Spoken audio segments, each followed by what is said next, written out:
Welcome to Wednesday Live, everyone. We're so grateful that you're here. I have one of my favorite people joining us today, Grace Killelea. She is a speaker and author. She's the CEO and founder of GKC Group. Over 30 years, she's been at the forefront developing, supporting, mentoring, coaching, connecting. She's an accomplished HR and talent executive. She just runs amazing programs. She's had the GKC Group for over 7 years. And she's got these two components to it, Half the Sky, which is primarily for women, and then Quattro. She's graduated over 1,300 leaders. And she also has written this book called The Confidence Effect. I have it behind me, so everybody should check that out. Grace, welcome. Good morning. Good morning. Good morning. Woo! It's good to see you, Shannon. Good to see you too. Always good for the soul. I have to tell you, there's certain people and things on our calendars that I would say are energy consuming. And then there are things that are energy producing. And knowing that this was 11 o'clock on Wednesday has been a light. So I appreciate that you're somebody that very consistently is energy producing. Thank you. That's nice. I'd like to think that's true. There are days that I'm not, but today I'm going to try to show up that way. How about that? Bring it. So we're going to reflect on 2020. Yeah. A year that's going down in history. Yeah. And I would love to get your thoughts on just, general reflections on the year. And then what are some things that you experienced this year that you think has made you wiser or resilient, stronger going into the next year? So just, general thoughts on this year that we are about to complete. So I think for what I have talked about to my husband and my friends is that, like you, I've been coaching and leading people for a long time. And, there's always been stress in the world, right? People are, my kids are sick. I have a project at work. Maybe I'm going through a challenging relationship. I don't feel really well. There are things that happen in the world. I have never seen, and I'll be 62 in January, I've never seen all of us in our stress and then to have a global pandemic just umbrella over it. It's really been, as an observer of that, it has been really amazing to watch how decimated this has been for so many people. And the real hardships, first of all, we have people who have food insecurity. People who've lost jobs, businesses that have not been able to pivot. There's a hole inside of a hole inside of a hole. On top of that, I've also watched people who have been super creative and figured out solutions and toughed it out. But this year's been a sock in the face. It just has been. And even though I'm blessed with resources and things that many people did not have in the middle of this, the thing that I realize is we may all be in the same river, but that we're not in the same boat.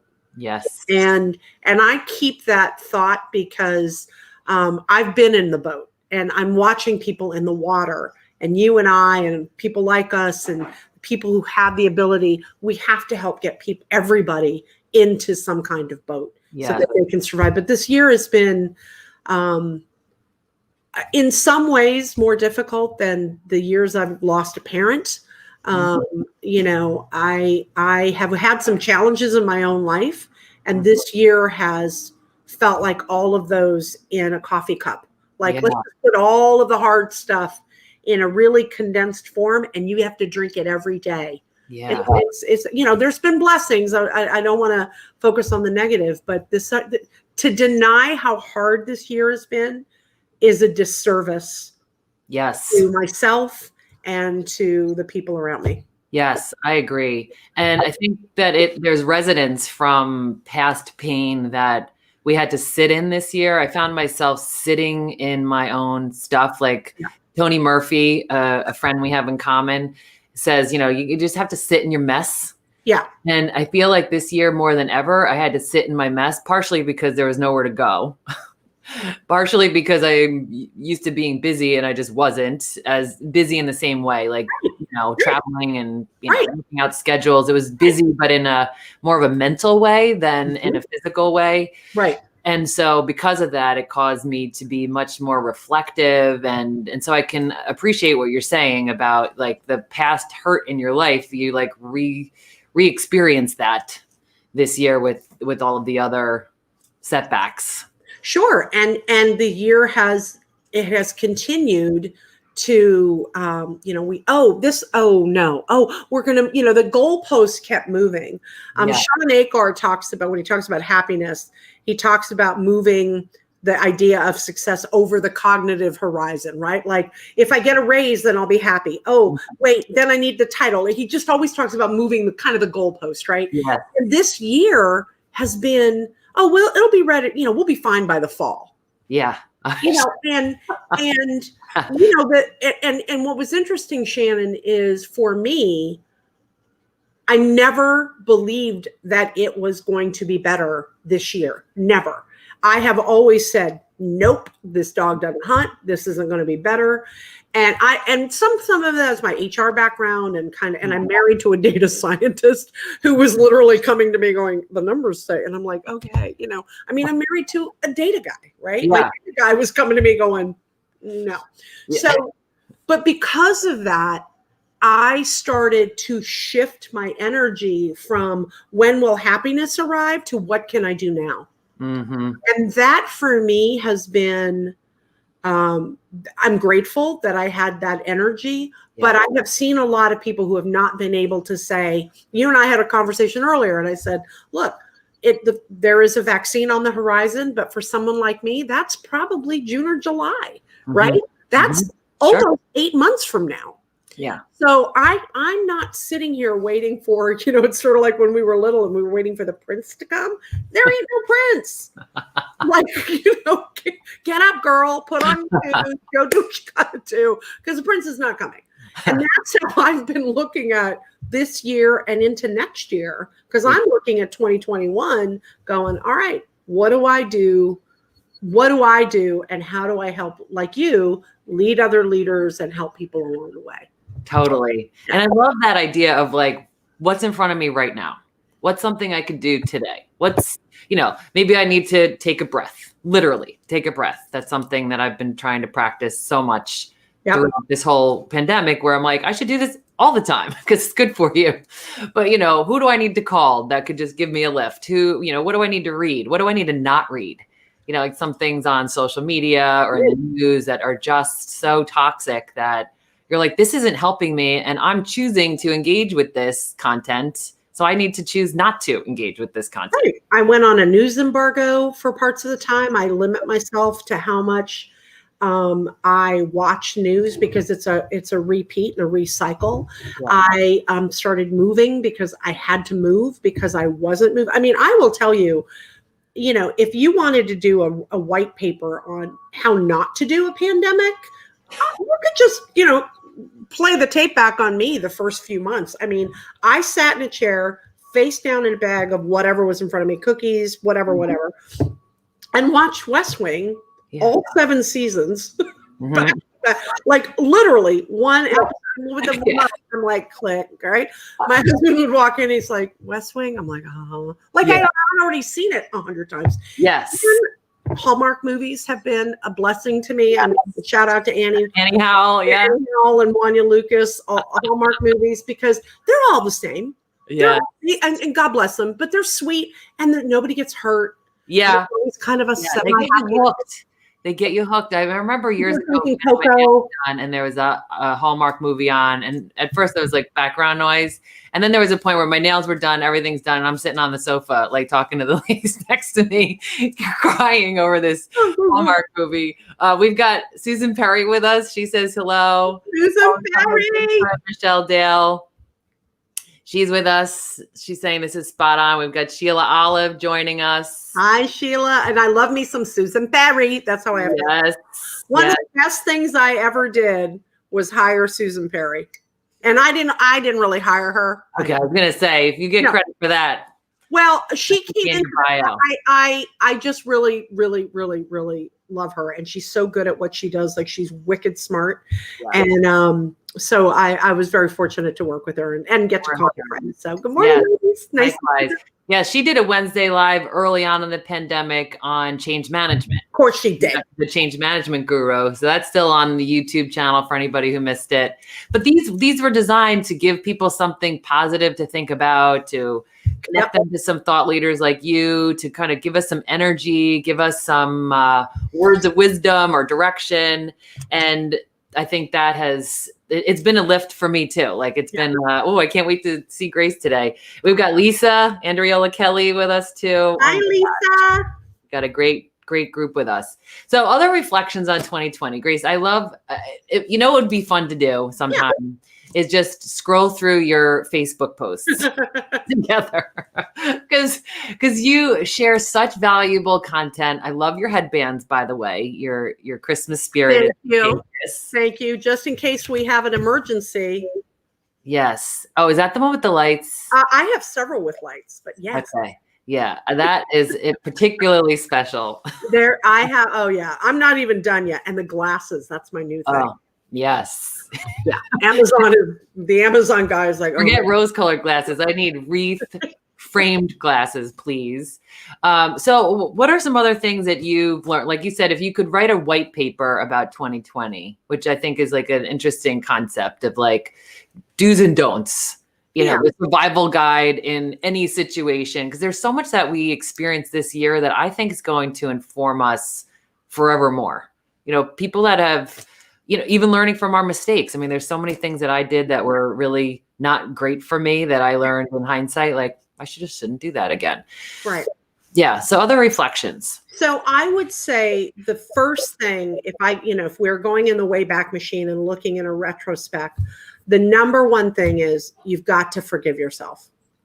You have got to forgive yourself for the mistakes you made, for your temper, maybe saying something because you were stressed out, for not doing it perfectly, for not learning to speak Mandarin Chinese and make, sourdough bread from a starter and cook gourmet meals every night and Marie Kondo your house. I mean, God bless the people who could do it, Shannon. But my house looks like a war zone. I haven't baked a damn thing. So I think it's forgiving yourself. And that is not, forgiving yourself doesn't mean not taking accountability. Sure. So I want to be clear on that. Like, you have to own your stuff, but don't carry it forward as, it's the difference between a tattoo and a bruise.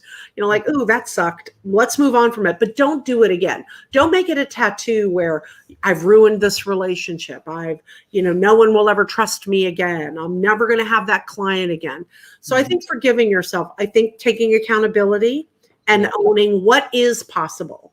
There's a guy, Richard McKnight, Shannon, wrote a book about change, and he has 3 concepts that he uses, and I sort of adapted them this year in the work that I do and for myself. And, he talks about the difference between being a victim, a survivor, and a navigator.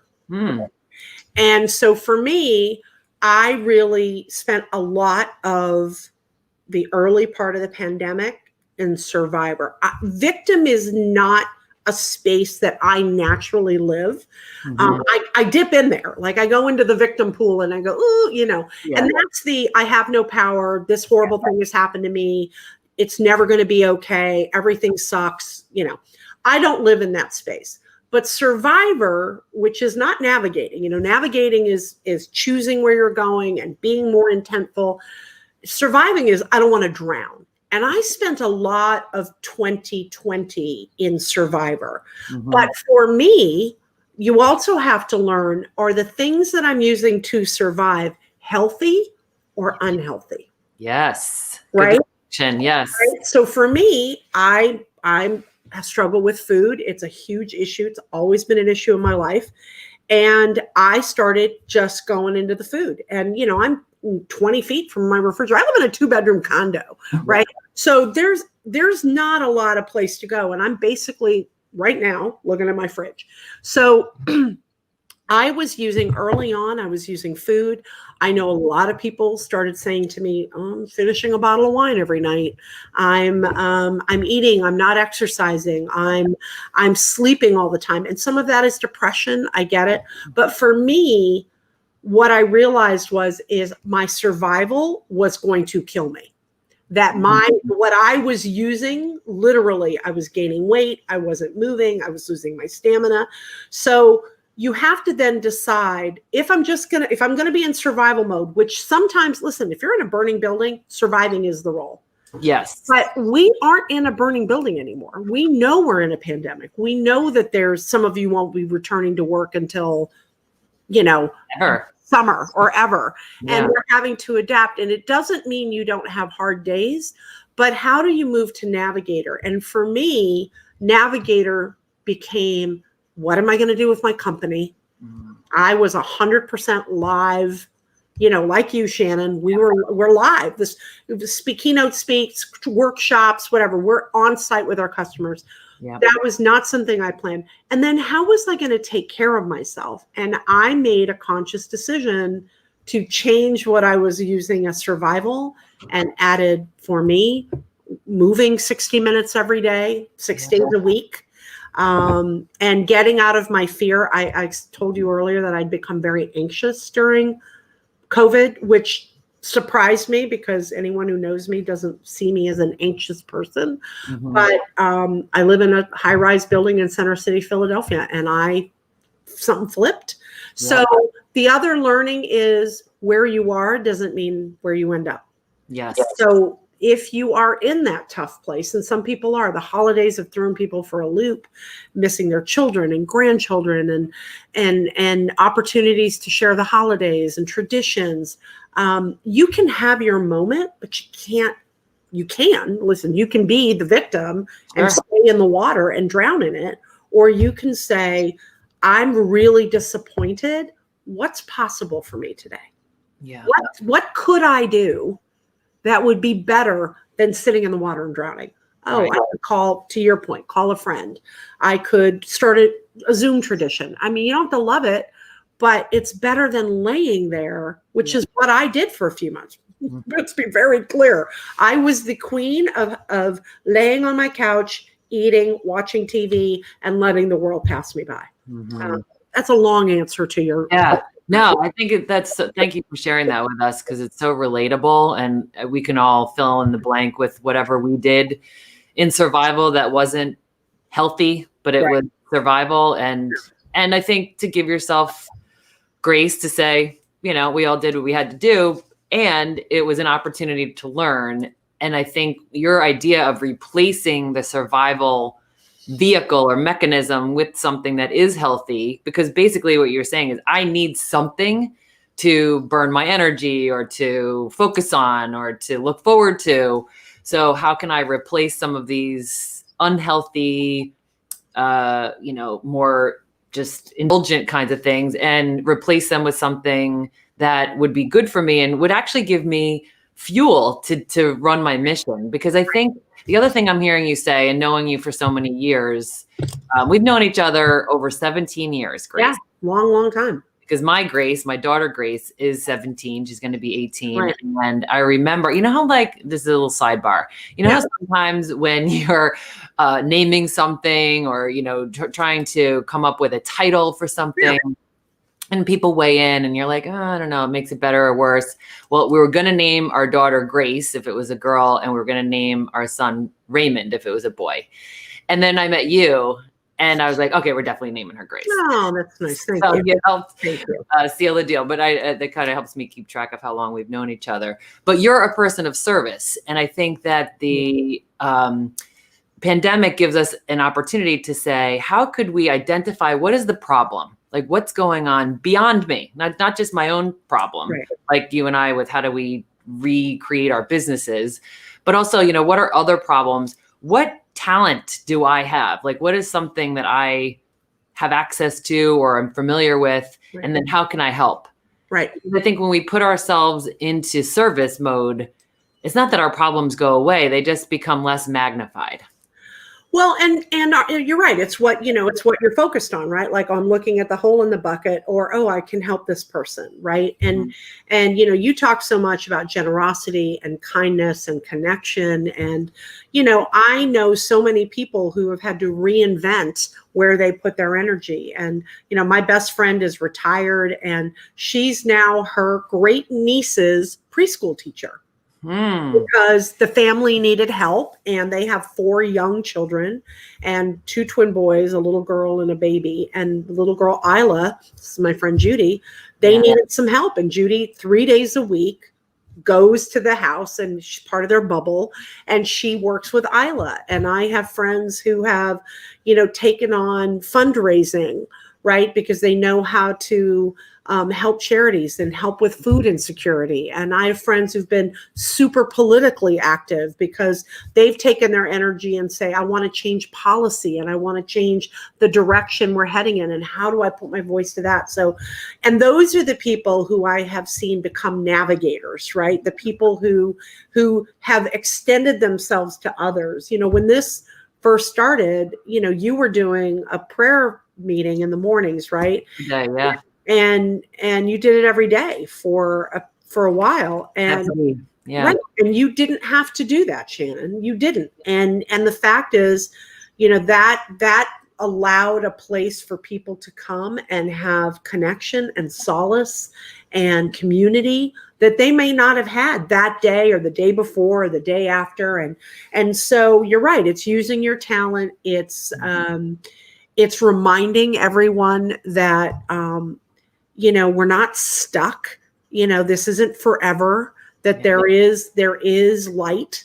But we have to face forward. One of the things I talk about is so many of us drive our car looking in the rearview mirror, right? And what's behind me? And right now, more than ever, we have to face forward. We have to acknowledge this is hard. Oh, pardon me. We have a guest that is joining us. Oh, and, hi, baby. Hi, good Louie Armstrong. He just was like, mommy, pick me up. Oh, so he brings us so much joy. This dog, I say this with no amount of exaggeration. He is a antidepressant, and he not only for my husband and I, but in our neighborhood. There are people who literally yell out Louie Armstrong, and he says, hi, Louie. He brings so much joy to people. And if you think about this little guy who has a tripod, he was hit by a car. Was rescued and then returned. We're his second rescue family. And it is just it's a blessing. And he's so sweet, Shannon. But he came into our lives, and a light went on in our life. So he is a blessing. So hi, Shannon. Anyway, I'm grateful for him too. And I love how he dances. Well, I'm not gonna lie. He loves him some cheese. So if I put a piece of cheese, hey, we all need something to motivate us. For you, Mama. I don't just dance. I need the cheese, Mom. Oh my gosh, I know, he's the best. My mom is with us. This is Maureen Buckley, and she's saying that she's so grateful to meet you. She's heard so much about you. Well, you raised a beautiful daughter, and you're what a handprint you've left in the world with Shannon and her children. And so it's nice to meet you as well. Thank you. So yes, I think that the chance to reflect, and that's my hope for everyone, that we take some time over the break. And well, my biggest hope is that everybody takes a break. Those who have even if you don't really have the ability to take a full vacation or time off, right? I hope everybody takes a little bit of time just for themselves to reflect, to learn, to unpack, like you and I are doing right now, to say not in a shameful, regretful way, but more in a hindsight, in a wow, like what would have been a better option for me? What's something that I could pull into the new year that I experienced this year? What are some of those healthy new habits that I could build or did build? Who else in my life is like Louie, who's just like that ray of sunshine, that energizer that I could be more intentional about staying in touch with? Yeah. So I think that reflection is great. And then you had a video recently on Facebook Live where you talked about like not making yourself feel guilty or bad for like not doing everything. I think it was in reflection of Giving Tuesday, and just not feeling like we should have, I should have reinvented this, I should have figured out all of this technology by now. I know that's one of the ones I carry around. Yeah. Just to say, like, look, you know what? I think everybody did literally the best that we could. And listen, if you are upright and you're, like I have friends who have children. Like, I'm like, look, if your kids are clothed and fed, you won. If you manage to get up and adult and go to work, you won. If you had $5 extra and you shared it with a charity, you won. Totally. What I think what you're referring to is the day I had. So I have these moments where I just randomly rant on Facebook. I'm like, I'm here, right? And there was a woman who accomplished something, and I was like, yay, you. But her tone was, if you haven't used 2020 to get your degree or finish a certificate or whatever, she's like, you're not disciplined. Yeah. And, and excuse my Italian, I did one of these. And sign language, or I disagree. And I was so frustrated because that message, and she happens to have a very large community that follows her. And my response to that is, first of all, not everyone has the ability to go get a degree when you're a single mom and your job's been cut back and you're trying to pay the bills and you have a little at home who can't go to school. Really? You're supposed to get a degree, So there was a blind spot for me in the should. First of all, you've heard me say this a million times. Do not put it all over yourself. I can't hold up a mirror and say, Shannon, you should be doing this. I don't know your life. The other thing, Shannon, is when we're on social media, people see what we want them to see. Right. So I have a full face of makeup on today. I got the jewelry. I got the hair going. You've got all my Christmas lights going. Yep. My house looks like I showed you earlier. If just around my computer, shall we take a tour very quickly? Random bracelet, headbands. Yeah. Blush. Wait, my dog sweater. Yeah.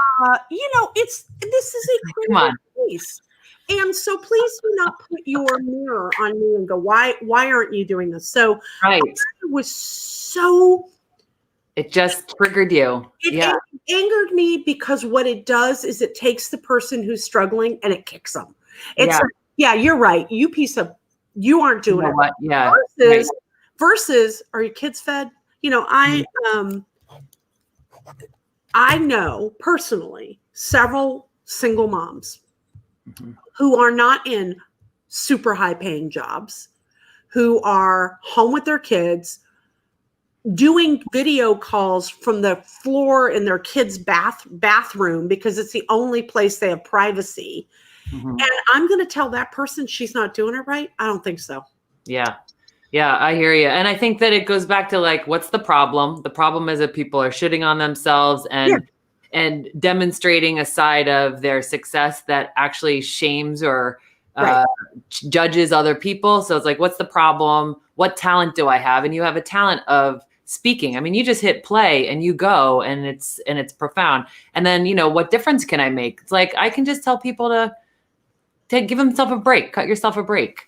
So we've got some acknowledgments of that. Laura Mazzagatti, who had a baby throughout this pandemic. Oh, yeah. Well, Laura, come on, a baby. And she already has another one at home. Right. Oh, two. Come on. Right. No problem. Go learn Mandarin Chinese and make some bread before the end. Exactly. Seriously. We've got Stephanie Venus with us. We love you too, Stephanie. Good morning. Yes. And she was saying here that she's forced to cut herself some slack during the pandemic. Nobody's been working on all cylinders this year. Yes, the grace that we're giving to each other. And we've got Michelle saying, you are human. we all need to accept each other for being that. Right. You know, and Sheila here, she's like, I'm one of those moms that's trying to make it work and I'm proud of me. Yes, yes, yes, Sheila, you should be proud of you. Laura's like, crazy. I was like, let me have the baby here and I'm cleaning this and yeah. You know, so one of the things that happened for me this year too, one of the lessons as well. So first of all, I will also say that, you know, we run a co-ed experience leadership program and an all women's program. And we noticed that the women in our programs were more exhausted than the men. Mm-hmm. So I don't want to lose sight of the fact that as women, we continue to be primary caregivers, but also primary CEOs of our families' lives. Yeah. Who's got I order the grocery. I mean, we don't go to the grocery store. We've been very, very cautious here. We have Instacart. But I order all the groceries. I'm doing this. And my husband helps around the house. My husband's a great guy, but the truth is, we have the doctor appointments. Does this need to happen? You know, we're reminding them to get the car taken in and all that stuff. So women are carrying more. They just are. And we are seeing that affecting women in the workplace.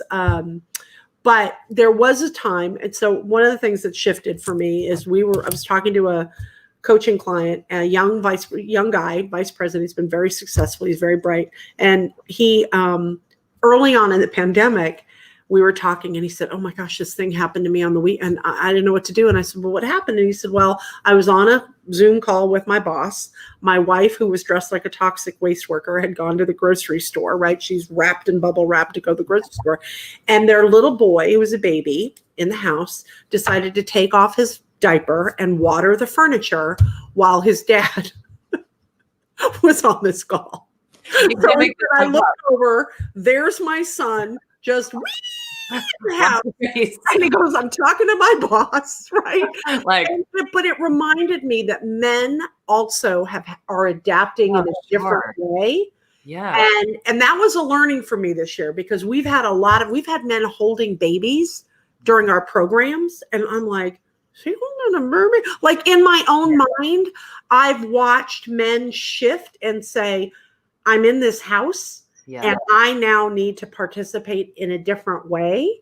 Mm-hmm. And I think that's been, for me, it helped shift some of my expectations and watching men show up a little bit differently. Not all, but many have shown up differently as well. Yeah, I support several different teams and I got to learn about the members of those teams in new ways this year. And a lot of them are the primary caregiver. A lot of the men in several of the teams that I support are the primary caregiver. And there was so much going on in their background. And when they felt comfortable to just let the kids join us and participate. And one of them said that a way that he energizes himself is he does this funky monkey dance with his daughters.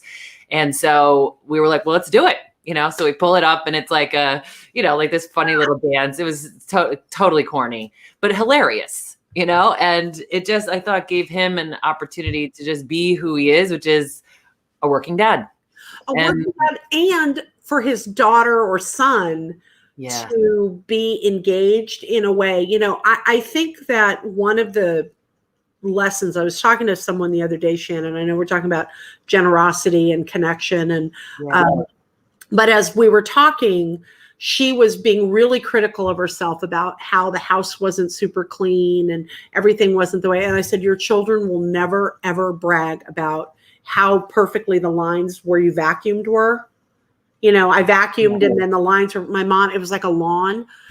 What kids will remember is when you stopped and did the monkey dance or when you just kissed them on the top of the head because they spelled the word right and it was a word that they were struggling with. That's for me, that's where 2020 has given us an opportunity to reframe. Like, what is this? How am I showing up with my children? How am I showing up with my partner? You talk about gratitude. I'm grateful every day that my husband and I get along as well as we do because we're in under 1,600 square feet and I'm home. I'm a woman who traveled 200,000 miles a year. I'm home we've been together 8.5 months. And you still love it. A lot. And he's still number one in my heart. I mean, go Len. I'm a lot. And go Grace. He just goes, all right, babe. Yeah. He did say the other day, though, we were joking, and we have a friend who's Quaker, and she was talking about, how Quakers meet in silence. And he said, you'd be a really bad Quaker.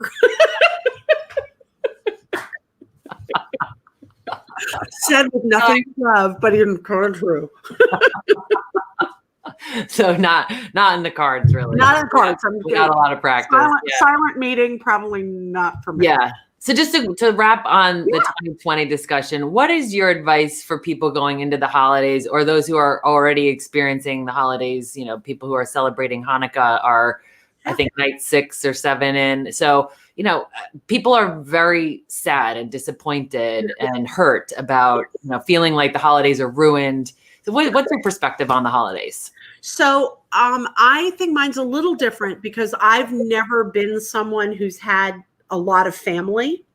And there were many, many, many holidays I spent either alone or with one friend, or I was invited to other people's homes. So I don't have some of the traditions. So I want to preface that because some of my connection is a little bit different than others. However,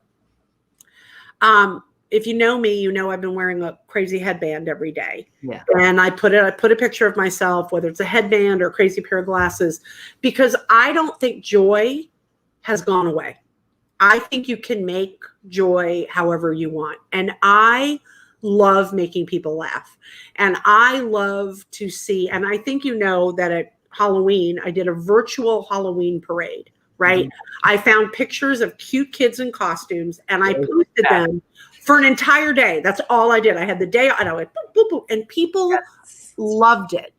So what is possible? I think for the holidays, Shannon, it's like anything. What can I do? And for me, it's crazy headbands. It might be a Zoom call with your family. I know it's not what you want, but what are you going to do with what you have, right? My description of 2020 and the holidays is this. There's a show called Chopped. Mm-hmm. Right? Sure. It's a cooking show.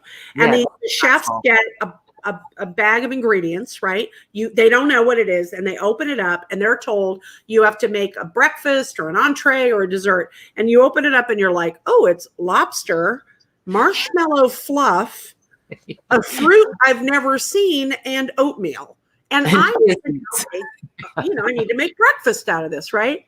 Yeah. It is about repurposing the ingredients you have. You can long all you want for the ingredients you used to have. But this year, how do you find joy in this holiday? Yeah. That might be a call with a friend that you haven't talked to in a long time. Writing. So I have a Jill up in Pittsburgh. I never say her. It's Slomonsky. She posted a post about how she was willing to write holiday cards to people in nursing homes who maybe not see their families. Yeah. What a lovely thing. She's sitting with these beautiful cards. She writes the note and she sends it off. That's a way to find joy and giving to someone else. Whether it is baking a pie and leaving. We have an 85-year-old lady in our building who could not spend Hanukkah with her family, right? So on the first night of Hanukkah, my husband and I left a little present for her outside her door that just said Happy Hanukkah. And she, it was like a bar of soap. It was like such a little thing, right? But it's something she could use during COVID. My point being, your joy does not come from the traditions are about connection. Mm-hmm. Now I decorated because I thought I love sparkle and I love bright lights. And so you happy and they make other people happy. I'm not going to ignore it, but I am spending more time in gratitude that you talk about all the time, Shannon, than in wistfulness. Like do I miss my friends? Yes. Do I wish I could? We were supposed to do a holiday trip this year. My husband and I had planned it, was paid for. We were going to go see the Christmas markets in Budapest. Trip got canceled. But here's what I did instead. I said, you know what? I'm not in Budapest, but I have these water trees that make me ridiculously happy. I have to put a battery in them, I swear to you, every other day because they just chew up, but they make me happy. So that's my joy. Yes. The fans are my joy. Louie is my joy. Yeah. Seeing your face, knowing my friends are healthy and happy, I'll put that in the win category. Totally. I absolutely agree. And I love the idea. This is your next video, Grace, for those who don't catch us live today, that the chopped box, like what do you make with what you have? Right. Not pine for the perfect ingredients, but rather indulge in and be creative with what you have. And all of us have something. There's always something in the box or in the basket. And so how are we going to get excited about that? You know, like Maria Brennan once said to me, if you can't get out of it, get into it. And never, ever, ever, ever, ever give up. That's the other part of 20. So I love Winston Churchill. Yes. And my husband in particular is more of a history buff, but this year I have watched Winston Churchill's speeches. I've listened to, because I really, we've been in a war, right? We're in a war. I mean, this virus has killed almost as many people as died in World War II. Not the numbers will be there. The number of American soldiers who were killed and died during World War II is almost in sync with the number of Americans who've died of COVID. It's a horrifying number. We've been at war, and businesses and it's shutting down, and people struggling with, what do I believe? We've been at war with science. We've been at war with information. And so for me, what can I do to not give up? Like, I can have a day. I had a shingles outbreak this week. It's something I'm on my 5th time because, I'm an overachiever. But, I felt bad for a day, Shannon. And you know what I did? I put on my face because I feel better when I'm kind of done. You're ready. Yeah. Put on a pretty necklace and went, all right, this is good. I don't feel great, but I didn't want to give in to, hang on her name, Lean In. Oh, Sheryl Sandberg. Sheryl Sandberg. Didn't love Lean In, but her second book, which is Option B, she wrote that after her husband died very suddenly. Yeah. And there's a whole section about how she wanted her husband to take her deceased husband to take her daughter to the daddy-daughter dance. And, and they said, well, we're going to have to come up with plan B. And because, obviously plan A isn't there. And she goes, sometimes you have to lean into the suck. Like, right now, it's okay to go, I don't love this. You get to not love it. I don't love it. But you don't get to quit. Yeah. And you don't get to stay. You don't get to be victim, because victim does not serve you. Victim sucks the energy out. Everything is doom and gloom. Just get yourself, what would a survivor do? I'm going to get out of this building. I'm going to get out of the water. I'm going to get out of wherever I need to. So looking at the ingredients and saying, well, I don't really love lobster and oatmeal, but what can I make? Yes. I may not want to make it again. I'm not saying you're going to love it. Yeah, you serve it once, right. And we've all eaten, we've all been on the road on a road trip somewhere. Yeah. And you stop at a restaurant and you eat something, you're like, oh, it's not the best, but you're not hungry. And then you get to the next place and you're like, oh, this is so much better. Let's get to the next place. Yeah, let's get excited about that. Yeah. And I love what you're saying too about not being a victim, because when we're being a victim, really what we're also doing, I mean, I think we can go there sometimes. I think that's a human thing to sometimes feel like things are being done to us. Yeah. But it's not a place of service, which is how we can find joy and how we can really experience what life, I believe, is supposed to be about, which is being in community, having compassion, being a contributor. Yep. And I know you're a big fan of this too. So what are some ways that you're seeing generosity demonstrated? I mean, I think there's a ton of examples. What are some observations you have had about the human spirit and generosity? So there's so many people who have been generous financially during this time and helping organizations that have been struggling. But I think it's things like writing the cards to people, calling somebody up and saying, generosity of just giving someone to use your comment earlier, giving someone the grace of letting them have their emotion. You know, being non-judgmental is super generous right now, right? So generous to just go, okay, your dog barked in the middle of a Zoom call. Okay, nobody died here, people. Your baby ran through in a diaper. I mean, my husband walked out of the hallway one day and he was in his bathrobe and my camera was, and I saw him go like back into the room, or you know, it's generosity of not being judgmental, but it's also generosity of saying, I'm checking in on you. I know it's been hard. I mean, I've been surprised and delighted at the people who have checked in with me and said, because I shared earlier, was very public about, I gained a tremendous amount of weight. I was eating all the time. And I was very clear, like I was scared and I wasn't moving and I really lost my stamina. The number of people who just reached out to support me, who sent me books and cards and quotes to just, you know, to encourage me.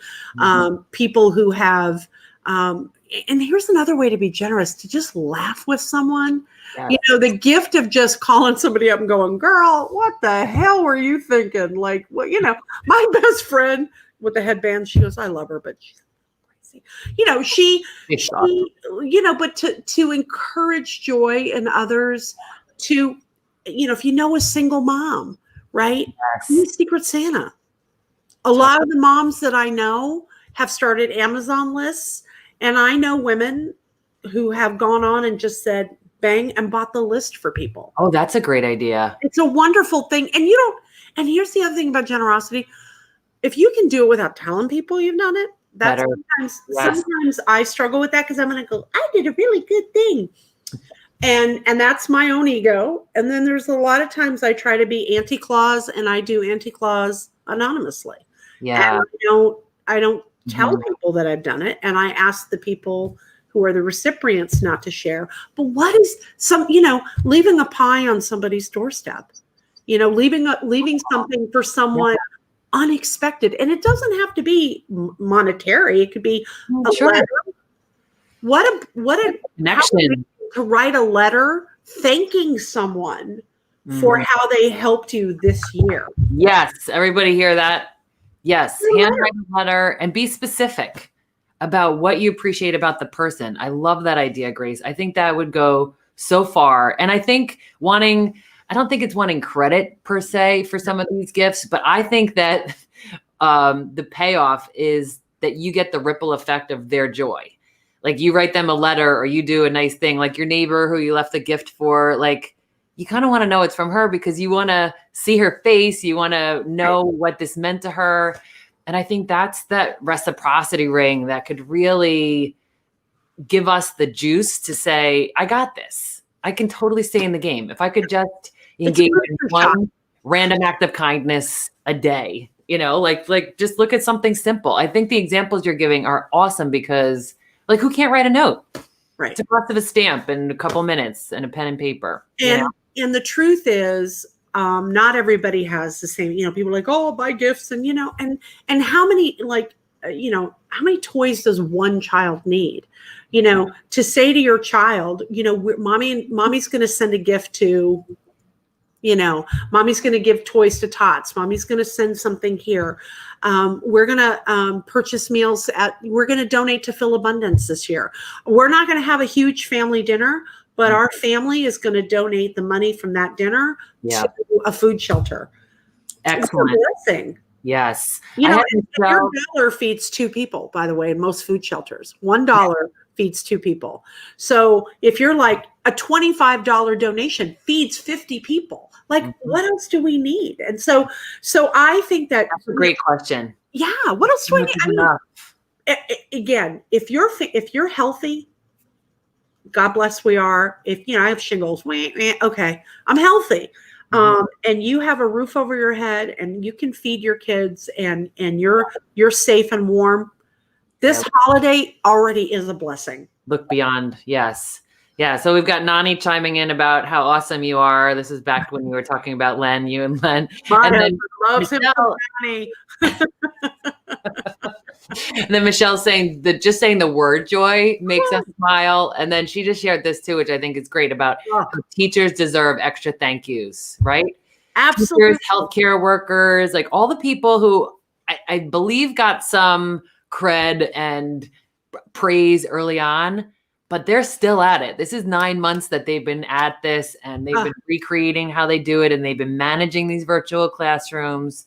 I really think we've got to find a way to show our thanks. And you can send, I mean, not for nothing, you can send a Grubhub a takeout, you can email that to somebody, and you can say, hey, how about I buy you dinner one night, right? Mm-hmm. And they use that. You can, send a book, one of your favorite books, and write a note in it that just says, this has been dear to me, and you've made such a difference in supporting my children. And I just, there's so many people.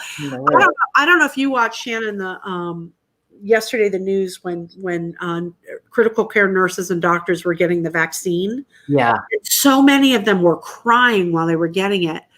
Not because they are like, well, I'm going to be vaccinated, because of all of us that they're leading the way. So you're right. The first responders, nurses, doctors, teachers, and the other thing, here's another, just grocery store workers. If you use like an Instacart service, or if you use a service that rates people, right, like your delivery, unless that person took your hamburger, danced a jig on it, and threw it on your front porch, give that person a 5-star rating, because it impacts how they're paid. Mm-hmm. What kind of orders they get to take later.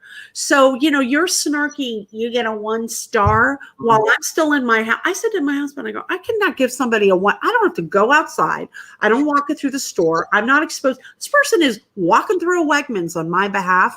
Damn right, you're going to get 5 stars. Yeah, exactly. Tip well. Yeah. Another thing I've been doing too, and I've been doing this for years, but now more than ever, is look, like, if you want to buy something, look at Etsy first. Yep. Because Etsy has the tagline of, making commerce human. Yep. And not to say that, people don't benefit from Amazon, like the producers of goods, but I think they've gotten a lot of our love and affection and our financial support. Right.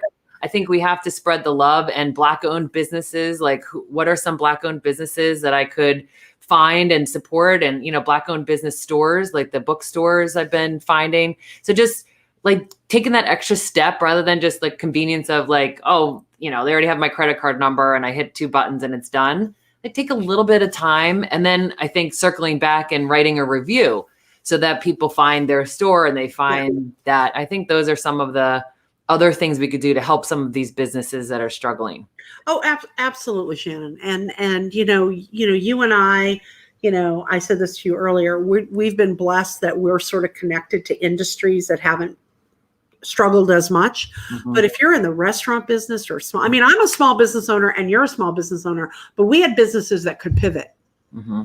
It is one thing to go, well, if you didn't pivot, really? Because the place across the street from me has had to build an outdoor sort of place. Well, I'm not eating outdoors when it's 32 degrees. I don't care if you have a heater. And now they can't even do that, right? Because everything is closed. So I'm thinking all these restaurants that invested in this outdoor dining that are no longer allowed to have any guests in their restaurants. Right. I think, have you found any ways to help restaurants? We do takeout. We do takeout 1 night a week, and I do the ones that are right here in my neighborhood. There's a place across the street named Good Dog, and they love Louie. And when I walk Louie by, they always bring him a homemade treat.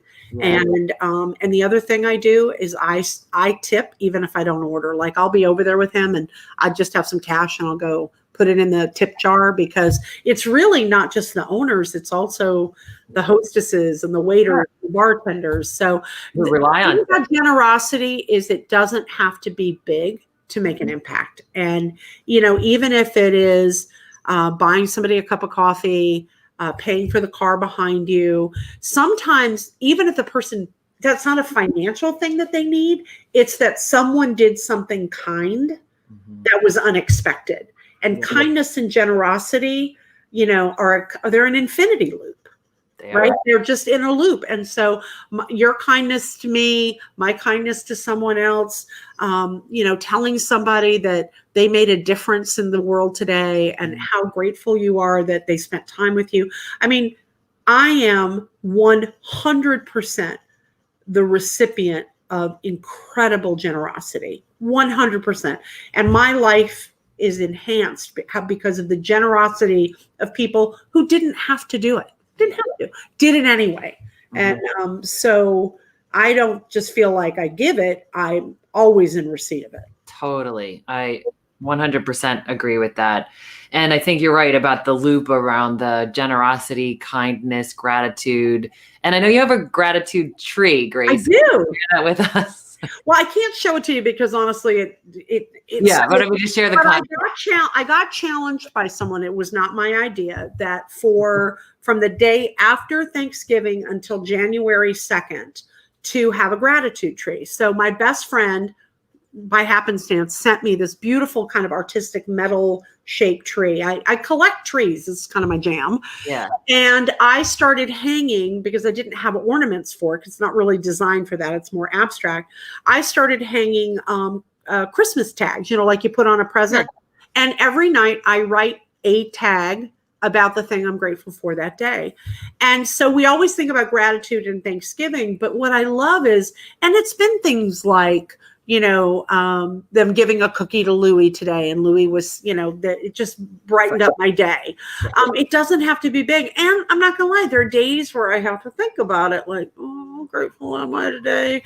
Because the day I got shingles, wasn't feeling super grateful. Not going to lie. I got it again and I'm like, damn it. And then I went, oh, but you already have medicine for this. And you know what it is. Yeah. And you'll be better in a few days. So on my gratitude list was, I already had a script for shingles. You can make it doesn't have to be all like, oh, and then the angels sang in my house. It can be, hey, I washed my kitchen floor and now it looks better. And that made me. Yeah. I have clean water to drink. I have clean air to breathe. I've got clean clothes to wear or any clothes to wear. Yes. I think sometimes it's like the basic stuff that we can give thanks for. Like, our heat has been out. It's back on right now, actually, but it's been out. And I thought, you know what? I don't think I've given gratitude for heat since the last time our power went out, which was like a year ago. Right. So I thought, here's something that I benefit from every time it's cold out, and never even occurred to me. Running water, barely ever think about it. So I really think that we could go down to those nitty-gritty daily things and recognize how fortunate we are. And then we can look at other people in our life and what do they teach us? And even the people that are difficult, I think it's helpful and healthy to give gratitude for them because they force us to look at parts of ourselves that we may not like. They challenge us to find a new way to break through in some cases or to, just be creative in our approach and how we're communicating with them. So I think sometimes we have to look at those like not obvious ways of being grateful. I think the one thing, if I was going to say what's a lesson of gratitude I've learned from 2020 is that I am reminded that I have grit. Like this year reminded me that I'm made of tougher stuff, that I'm not someone who gives up, that I have this thing in me that says, not today. Yes. Today and today. My joke is I always say, not today, Satan. But I'm like, not today. This is not. And the other thing I say is, this is not how I go out. 2020 is not the final chapter in your book or in my book. 2020 is going to be, in hindsight, a year where, let's talk about gratitude, a year that in less than 365 days, scientists created a vaccine that potentially will save the world in less than a year. That's yeah. And I am so deeply grateful for the men and the women who said all the years that they're slaving in some lab somewhere, and they came up, whether it's Moderna or Pfizer or Johnson & Johnson, all these brilliant people. And what they had to do to get there, this is not the year we're not checking out. We're not checking out. This has been a hard year. It's been a hill, but there are good days ahead. But what 2020 will prove to you and to me and to anyone who listens to you or me or just out in the world is that this is not the end of this book. It's a chapter. It's a chapter I don't particularly want to relive. Yeah. But I think those are really good words for us to take in and to adapt is like how, not today. Like this is not how this is going to end, and this is not how I'm going to go out. And I love what you're acknowledging about the gratitude for the scientists and the miracle really that was accomplished this year. This is something that would normally take a dozen years. Today I just posted about Dr. Kizmika Corbett, who's one of the lead scientists who worked with the Moderna drug. And I just think it's important for us to like know the names of the people who are responsible for the things that we're so grateful for right now and the way through that we got. I just want to give you a couple of other shout outs here. Stephanie's saying that the lessons learned from Half the Sky, Tech Connect, she was in our mentoring program, and Bridge Between have helped change her life in 2020. Thank you for that. And then Michelle sharing here, back to the basics, learn so much from those who are difficult. Yeah. Absolutely. Right. Great. Thank you for being you and being a bright light. I think, speaking of light, hold please. Okay. Go out with a bang. Because a little joy goes a long way. I'm not ashamed to say I have multiples of these laying around me. But thank you, Shannon. And I appreciate the fact that you have you've continued to stay the course and stay not only true to yourself, but be generous of spirit. And when you talk about generosity, it's not just something you talk about, it's something that you live. So thank you, and happy holidays to you. Happy holidays to everybody that was on today. And thank you so much. Holidays to you too. Oh my gosh. Yes. And let's stay together, right? Like we always say that we're stronger together, and gosh knows that's the truth. Yes. Oh my gosh. We love you too. Thank you for being here with us. Happy. Have an awesome holiday, everybody. Happy holidays.